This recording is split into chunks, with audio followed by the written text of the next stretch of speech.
Hi students, good morning. मैं SK गुलशन आज आप लोगों के बीच फिर से हाजिर हूँ। आज मैं आप लोगों को हिंदी व्याकरण में पाठ 1 से उसका प्रश्न उत्तर कराने जा रहा हूँ। आप सब कोई इस वीडियो को ध्यानपूर्वक देखेंगे और बताए गए प्रश्न उत्तर को अपने नोटबुक में शुद्ध लिखेंगे। तो मैं पाठ 1 की शुरुआत करता हूँ। पाठ 1 में जैसा मैंने आप लोगों को वीडियो के माध्यम से बताया था, भाषा, लिपि और व्याकरण के बारे में, ठीक उसी से आज हम लोग प्रश्न उत्तर करने जा रहे हैं।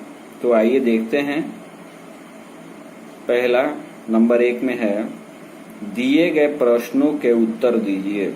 दिए गए प्रश्नों के उत्तर दीजिए। क में है, भाषा किसे कहते हैं? भाषा किसे कहते हैं? तो आप लोग ध्यान पूर्वक सुनेंगे इसका उत्तर।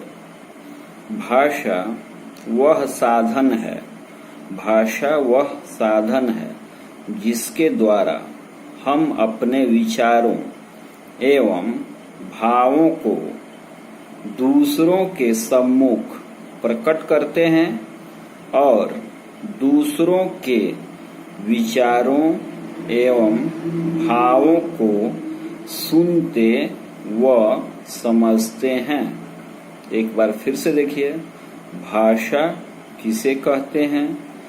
तो इसका उत्तर है, भाषा वह साधन है, जिसके द्वारा हम अपने विचारों एवं भावों को दूसरों के सम्मुख प्रकट करते हैं और दूसरों के विचारों एवं भावों को सुनते व समझते हैं। इसके बाद प्रश्न संख्या ख। प्रश्न संख्या ख में है, मौखिक भाषा के 2 उदाहरण लिखिए। मौखिक भाषा के 2 उदाहरण लिखिए। तो इसमें क्या करना है कि जो हम लोग बात करते हैं, मौखिक भाषा ही है बात करना, बोलना। तो मौखिक भाषा के 2 उदाहरण लिखना है। तो हम लोग अपने मन से भी इसमें लिख सकते हैं या फिर जो हमारे पाठ्य पुस्तक में जो उदाहरण दिए हुए हैं उसको भी लिख सकते हैं। तो आप लोगों को समझने के लिए मैं पाठ्य पुस्तक से ही आप लोगों को इसमें 2 उदाहरण लिखाया हूँ। आप लोगों को इसको समझने में आसानी होगी, तो आप लोग ध्यानपूर्वक इसे अपने पाठ्य पुस्तक में देखेंगे और समझने की भी कोशिश करेंगे। तो इसका उत्तर है, पहला, दादी जी बच्चों को कहानी सुना रही हैं। दादी जी क्या कर रही हैं? बच्चों को कहानी सुना रही हैं, यानी कि मौखिक भाषा का प्रयोग दादी जी कर रही हैं, यानी कि दादी जी बोल रही हैं और जो बच्चे हैं वो कहानी सुन रहे हैं, इसलिए यहाँ मौखिक भाषा का प्रयोग हुआ है। तो इसका उदाहरण आप लोग लिखिएगा नंबर 1 में, दादी जी बच्चों को कहानी सुना रही हैं, पूर्ण विराम। उसके बाद नंबर 2 में आप लोग लिखिएगा, लड़के आपस में बातें कर रहे हैं।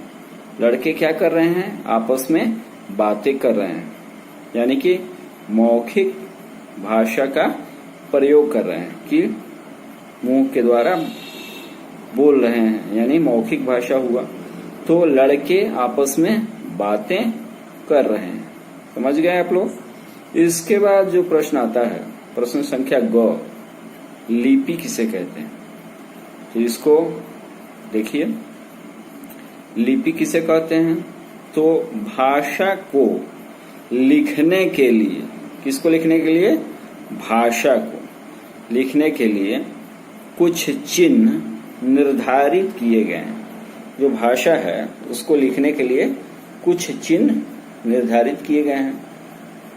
इन्हीं चिन्हों को लिपि कहा जाता है। यानी कि भाषा को लिखने के लिए जो चिन्ह निर्धारित किए हुए हैं, उन्हीं चिन्हों को क्या कहा जाता है? लिपि कहा जाता है। तो इसको आप लोग आसानी से लिख लीजिएगा। भाषा को लिखने के लिए कुछ चिन्ह निर्धारित किए गए हैं, कॉमा, इन्हीं चिन्हों को लिपि कहा जाता है। इसके बाद प्रश्न संख्या घ। प्रश्न संख्या घ में प्रश्न है, हिंदी और संस्कृत भाषा किस लिपि में लिखी जाती है? हम लोग जो लिखते हैं तो हम लोग क्या करते हैं कि हिंदी में लिखते हैं और इंग्लिश में भी लिखते हैं, लेकिन हम लोग को ये पता नहीं होता है कि हिंदी में जो हम लोग लिखते हैं वो कौन सी लिपि है, या इंग्लिश में हम लोग लिखते हैं तो वो कौन सी लिपि है। तो ये जानना जरूरी है। तो ये हम लोग कैसे जानेंगे? जब लिपि पढ़ेंगे तब। तो जैसा कि मैंने लिपि किसे कहते हैं बताया, उसको आप लोग याद कर लेंगे, उसको ध्यानपूर्वक देखेंगे। उसके बाद है, हिंदी और संस्कृत भाषा किस लिपि में लिखी जाती है? तो हिंदी और संस्कृत भाषा देवनागरी लिपि में लिखी जाती है। यानी कि यहाँ पर मैं स्पष्ट करना चाहता हूँ कि हिंदी और संस्कृत ये दोनों जो भाषा है वो देवनागरी लिपि में ही लिखी जाती है। यानी कि इन दोनों भाषाओं की लिपि जो है वो देवनागरी है। उसके बाद अंग, प्रश्न संख्या अंग में आप लोग देखेंगे, प्रश्न है, व्याकरण किसे कहते हैं? व्याकरण किसे कहते हैं?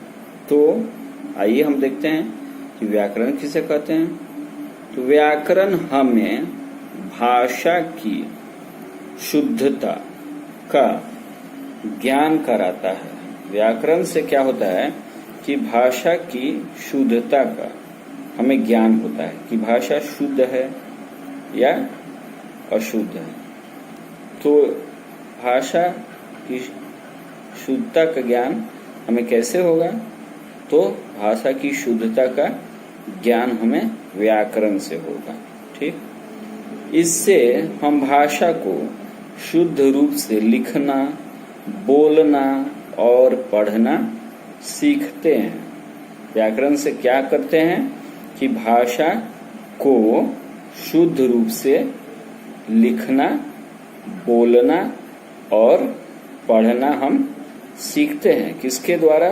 व्याकरण के द्वारा, यानी कि व्याकरण से।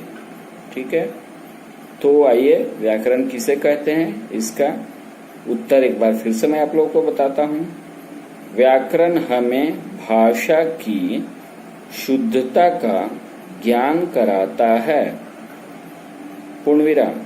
इससे हम भाषा को शुद्ध रूप में लिखना, कॉमा, बोलना और पढ़ना सीखते हैं। ये हो गया आपका इसका प्रश्न उत्तर जो हिंदी व्याकरण में दिया हुआ है। उसके बाद 2 नंबर जो प्रश्न है वह है, सही कथन के आगे सही व गलत के आगे गलत का चिन्ह लगाइए। जो सही कथन है उसके सामने सही का निशान लगाना है और जो गलत कथन है उसके सामने गलत का निशान लगाना है। तो आइए देखते हैं। क में है, हिंदी हमारे देश की राजभाषा है।